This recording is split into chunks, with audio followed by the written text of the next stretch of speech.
ഷഹബാസ് ഷെരീഫ്, പാകിസ്ഥാന്റെ military general Asim Munir, field marshal Asim Munir സംസാരിച്ചിട്ടില്ല. അദ്ദേഹം സംസാരിച്ചത് ഘടകവിരുദ്ധമായിട്ടാണ്. അമേരിക്കയുടെ മധ്യസ്ഥതയിലാണ് ഇത് ഒത്തുതീർന്നത് എന്നും അമേരിക്കൻ പ്രസിഡന്റ് സമാധാന നോബൽ സമ്മാനത്തിന് അർഹനാണ് എന്നുമുള്ള അമേരിക്കയിൽ ചെന്ന് തന്നെ അമേരിക്കൻ പ്രസിഡന്റ് ഡൊണാൾഡ് ട്രംപിന് അസിം മുനീർ എൻഡോഴ്സ്മെന്റ് കൊടുക്കുകയാണ്. ഒന്നല്ല 2 പ്രാവശ്യം കഴിഞ്ഞ 2 മാസത്തിനുള്ളിൽ. അതുകൊണ്ട് പാകിസ്ഥാനിൽ ഒരു വ്യക്തത ഇല്ലാത്തൊരവസ്ഥ. ഇപ്പോൾ സത്യം പറയുന്നത് ഒരു പക്ഷേ ഇഷാഖ് ദർ ആയിരിക്കാം. അതാണ് ഒരു ഡെവലപ്മെന്റ്. അതുകൊണ്ട് ഇന്ത്യ എക്കാലത്തും പുലർത്തിയിരുന്ന തികച്ചും ഉഭയകക്ഷി ബന്ധത്തിൽ അടിസ്ഥാനമാക്കി, അതായത് DGMO director general of military operations പാകിസ്ഥാന്റെയും ഇന്ത്യയുടെയും തമ്മിൽ സംസാരിച്ച് ഒരു 100 മണിക്കൂർ നീണ്ടുനിന്ന യുദ്ധം, 4 ദിവസം നീണ്ടുനിന്ന യുദ്ധം അവസാനിച്ചു.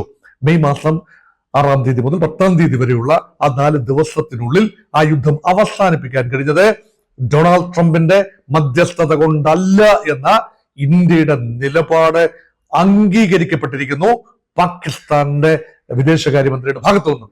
അത് ഇന്ത്യക്ക് സന്തോഷം പകരുന്ന ഒരു കാര്യമാണ്.